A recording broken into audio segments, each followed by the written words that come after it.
La Clínica Integral Neuromental adoptó dentro de sus guías de práctica clínica la Guía de Práctica Clínica de Epilepsia del Ministerio de Salud de nuestro país. Sin embargo, esta guía realmente es una adopción de las guías NICE publicadas en el 2022. En ese orden de ideas, lo que hace el grupo desarrollador de la guía es adoptar precisamente las recomendaciones o las consideraciones clínicas que ha tenido la guía NICE para adoptarlas a nuestro entorno, a nuestras capacidades y a nuestros alcances a nivel nacional. Uno de los primeros enfoques, y que es transversal en toda la guía y siempre son reiterativos en el proceso de la socialización de la guía, es que se debe involucrar activamente en la toma de decisiones a los pacientes, que tanto el niño, el joven, el adulto, familiares y cuidadores participen como aliados en todas las decisiones acerca del cuidado de la salud, teniendo en cuenta, por supuesto, sus diferentes consideraciones desde lo social, cultural y cotidiano. Igualmente hacen un enunciado a lo largo de toda la guía de consideraciones específicas puntualmente relacionadas con mujeres embarazadas o mujeres en edad fértil, a quienes se les debe brindar, por supuesto, una información amplia y completa acerca de los posibles efectos que pueda tener la terapia y los posibles efectos que pueda tener la enfermedad per se en el paciente en edad reproductiva o en embarazo puntualmente. Hablando de valoraciones y transmisiones, ellos plantean que por lo menos debe ser visto una vez al año y que el seguimiento dependerá cada 3 a 12 meses de acuerdo a cómo estén las crisis, si está presentando crisis o si tiene un control, y dependerá, por supuesto, del control de la enfermedad, si debe ser valorado por médico general o especialista de acuerdo al alcance que se tenga para cada uno de estos escenarios. Conforme al diagnóstico, hablan, por supuesto, de tener una historia clínica detallada, lo más descriptiva posible, y que en el momento de interrogatorio se logre realmente interpretar cuáles son los abordajes principales para el diagnóstico. Es decir, describir clínicamente cómo llegué yo al diagnóstico de epilepsia por la clínica, si realmente corresponde o no. En los casos en los que por clínica no se pueda identificar si es un diagnóstico definitivo de epilepsia, pues por supuesto se deberá aclarar dicho diagnóstico con exámenes adicionales. Y hablan, por supuesto, de lo importante que puede ser un registro prospectivo. Y hablan de los videos o las descripciones escritas puntualmente que los pacientes o los acompañantes pueden hacer de las crisis, cosa que sea un elemento clave al momento de realizar el diagnóstico en consulta frente al especialista o al médico general. Conforme al electroencefalograma, es claro que se puede utilizar para justificar el diagnóstico de epilepsia en adultos cuya historia clínica sugiera que la crisis pueda tener un origen epiléptico.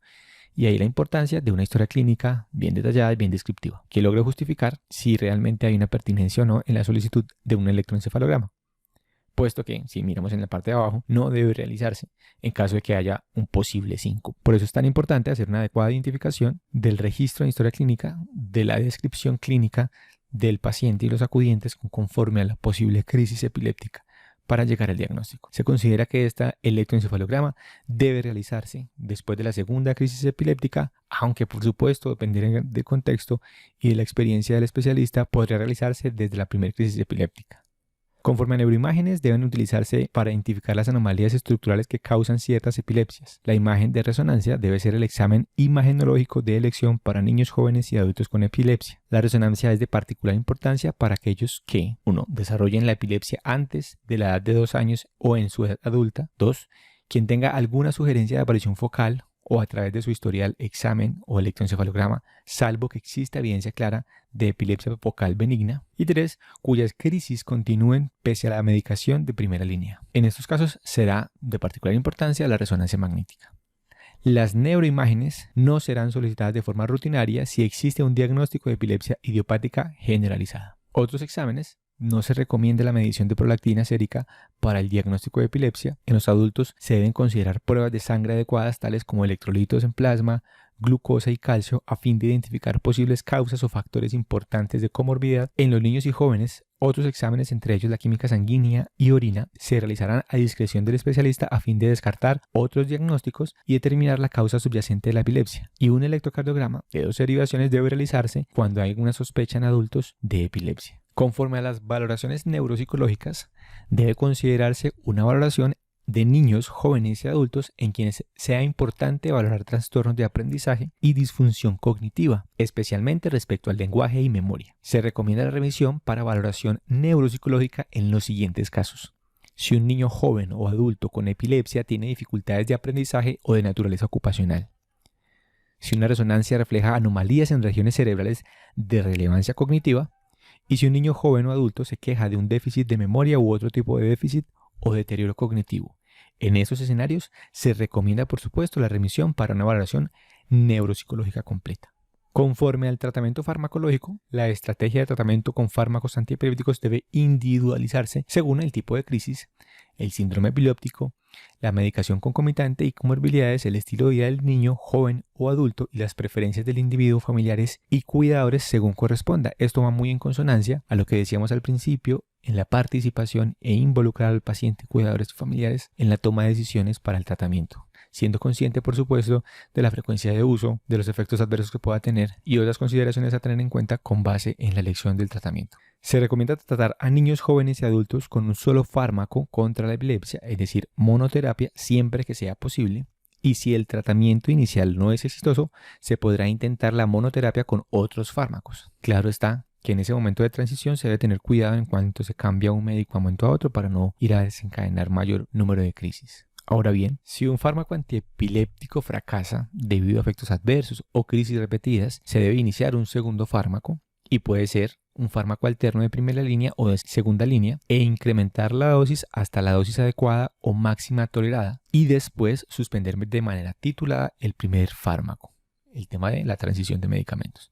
Se recomienda considerar la terapia combinada o terapia coadyuvante o complementaria cuando otros intentos de monoterapia con fármacos antiepilépticos no hayan librado al paciente de las crisis. Un punto a tener en cuenta en cuanto a la prescripción de medicamentos y muy relacionado con lo que decíamos al principio, si se formula valproato sódico a mujeres y niñas en edad fértil, presente o futura, mencionar los posibles riesgos de malformaciones, dificultades de neurodesarrollo del niño, especialmente en alta dosis, o utilizando como parte de una politerapia. Ahora bien, lo que hace la guía práctica clínica es empezar a presentar diferentes escenarios clínicos para manejo y con base en ello dar recomendaciones de qué terapia farmacológica se puede utilizar. Y aquí lo que quiero que hagamos es que revisemos un poco el acta que hicimos de socialización de la guía de práctica clínica. Yo lo que hice más o menos fue sacar los puntos más relevantes. Se hace un poco extenso si nos ponemos a detallar cada una de las recomendaciones, pero por ejemplo lo que dicen es en crisis focales se recomienda administrar carbamazepina o lamotrigina como tratamiento de primera línea en crisis focales de diagnóstico reciente, levetiracetam, oxcarbazepina o ácido valproico o valproato sódico, siempre y cuando el costo del levetiracetam se reduzca. Y considera el tratamiento adyuvante si el segundo fármaco antiepiléptico bien tolerado resulta no efectivo. Y así lo hacen para cada una de ellas, tanto para crisis focales refractarias, crisis tónicas generalizadas de diagnóstico reciente, tratamiento de primera línea, tratamiento adyuvante, crisis de ausencia, primera línea, tratamiento adyuvante, crisis mioclónicas, línea y adyuvante, tónicas y aclónicas, espasmos infantiles, epilepsia idiopática generalizada, epilepsia mioclónica juvenil,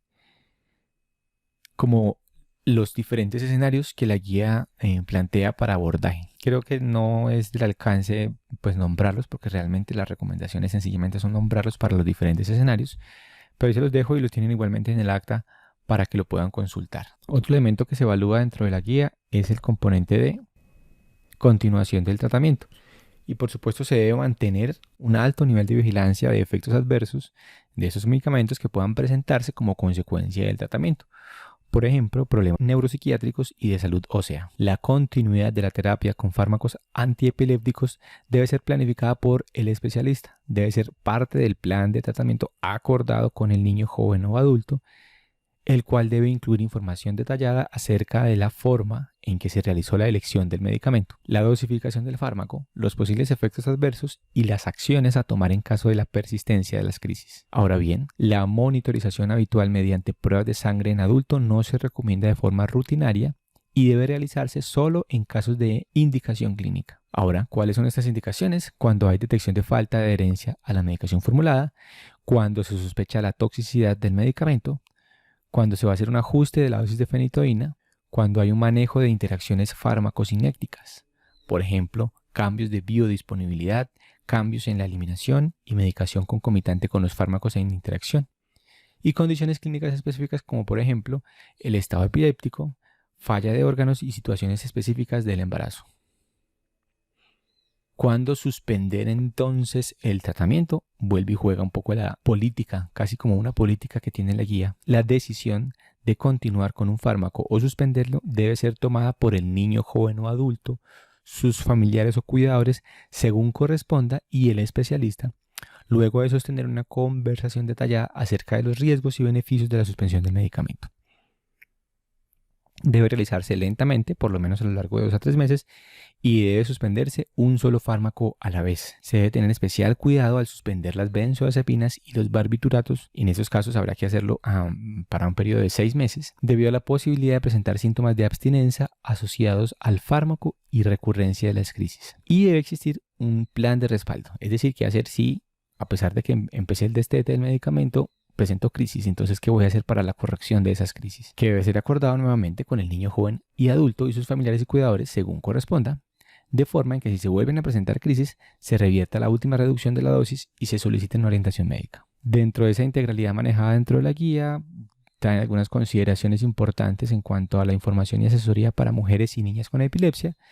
Entonces, por supuesto, debe administrarse 5 miligramos de ácido fólico diario a todas las mujeres y niñas que reciban un fármaco antiepiléptico ante cualquier posibilidad del embarazo. Cabe aclarar que durante el embarazo, guía de práctica clínica de embarazo, parto y puerperio, la recomendación es utilizar 1 miligramo de ácido fólico. Entonces, el uso de fármacos antiepilépticos o que tengan sospecha de poder desarrollar algún trastorno en el desarrollo del tubo neural, pues entonces utilizar ácido fólico 5 miligramos. En caso de mujeres en edad fértil, se debe analizar la posibilidad de interacciones con anticonceptivos orales y se debe ejecutar una valoración de los riesgos y beneficios del tratamiento con cada fármaco. No se recomienda el uso de anticonceptivos orales de solo progestágeno como anticoncepción segura para mujeres y niñas en tratamiento con fármacos antiepilépticos inductores enzimáticos, y no se recomienda el uso de implantes de progestágenos para mujeres y niñas en tratamiento con fármacos antiepilépticos inductores enzimáticos. Ahora, ya habíamos visto un poco la consideración que había con base en el uso de ácido valproico o valproato sódico en las mujeres embarazadas, y aquí traen otra consideración importante y es el uso de la amotrigina, que debe informarse al paciente y debe ser tenida en cuenta al momento de tomar la elección del medicamento sobre una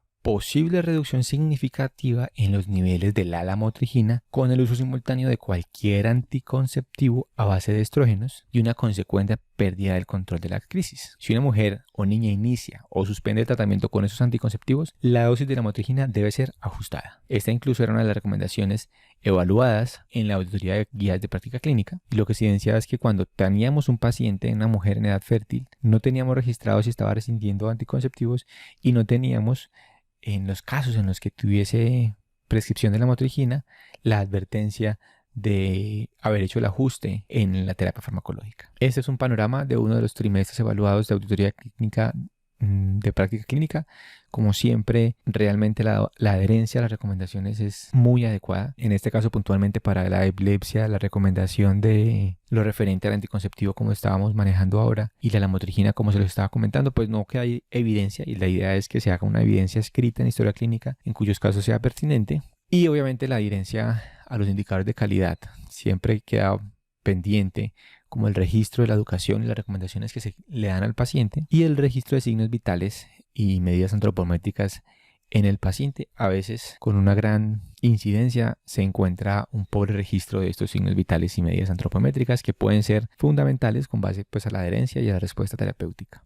Eso es todo lo que quería darles el día de hoy. Espero haya sido concluyente. Realmente es traer a colación la guía, que estoy seguro que la conocen, pero traer a colación esos puntos claves del diagnóstico, manejo y tratamiento y algunas consideraciones especiales específicas en los pacientes con epilepsia.